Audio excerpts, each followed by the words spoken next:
Your energy is your most valuable resource. I've been saying this year after year after year after year because time without energy is void of value. Money without energy. You all know clients, I'm sure, who have lots and lots of money but are miserable.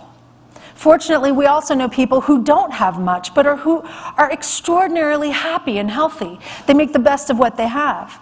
So it's not necessarily about money, and it's also not about time, because we all think that we would get more done with more time. But the reality is that this constant obsession of needing more time puts us into a state of survival that is actually causing chronic nagging stress. One of the worst things you can do when you wake up is start thinking, I wish I had more time. I don't have enough time in the day to get things done. Because immediately your brain changes the way it operates. It puts it under chronic stress. And I promise you, we're going to be seeing more and more of this research showing there's nothing worse for your health than chronic stress. Now, I have a whole presentation on that. I don't want to get into all the details now, but I do want to tell you there's a huge difference between acute stress and chronic stress. Acute stress is what we have to deal with right now in the moment. It is primarily adrenaline-based. It causes us that fight or flight response that we've heard so much about. Nothing really dangerous about that, by the way. So if you have to deal with tragedy that's really a tragedy, you'll deal with that, you'll get through it, and you might become stronger as a result of it. The problem is the chronic stress, the everyday, I don't have enough time to get things done, I don't have enough energy, I don't have enough control over my plan, whatever it is, that's the stuff that's so toxic, it kills brain cells, it weakens our productivity and our engagement, and really destroys our health overall because of its inflammatory response. But for me to stand up here and spend the next 45 minutes telling you what to do would be a complete waste of our time together. Because I've been doing that for the last 10 years, working with advisors, doing client programs around the world, and I have not yet found a single person who doesn't know what they should be doing. In fact, let me just get a sense from those of you right now. If I told you we were going to work on energy management, and I asked you to do one thing different today that would help you to have better energy, better performance, better productivity, how many of you right now already know what you should be doing? Raise your hands. Okay, that's what I thought. So what's the problem? How many of you are already doing that, by the way? Some of you. I mean, the reason you're here is because you're already performing at very high levels. And by the way, I don't want to insult you and say that I have the golden rule, I have what you're all missing, because the fact is you're already doing it really well already. But what I want to talk about are the simple things that you could be doing to take your game to the next level.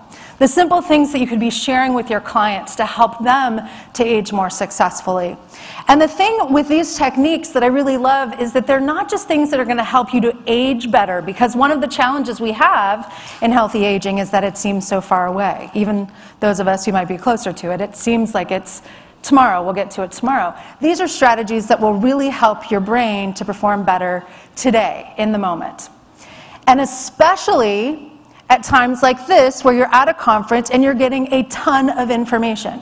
It's really difficult for you to retain that information, and you're trying to pack in so much content and so much learning and so much networking into a short period of time that for most of you, your brains are already in information overload. So I don't want to sit here and tell you more things you should be doing. I want to talk about how you might do a few things differently to get a better return on your investment. So probably the most important thing that I've learned in the last decade of working with financial advisors is what I already shared with you. It's the gap between what we know and what we do. And by the way, this isn't just with advisors, this is with everybody, the clients that I work with. There's this gap between what we know and what we do, and I like to use the analogy of a CEO and a CFO having very different goals. So a CEO is being the person who has the mission and the vision and the values and wants to motivate people and inspire people. And we spend a lot of time in our labs programs for Janus Labs, as well as the programs I do for Synergy, looking at why do you want to do what you want to do. In fact, we could spend the whole time just thinking about that. What is the purpose behind what you do? But again, I don't meet many people, especially successful people like you, who don't already have a reason that motivates them to be healthier. So that's not the problem.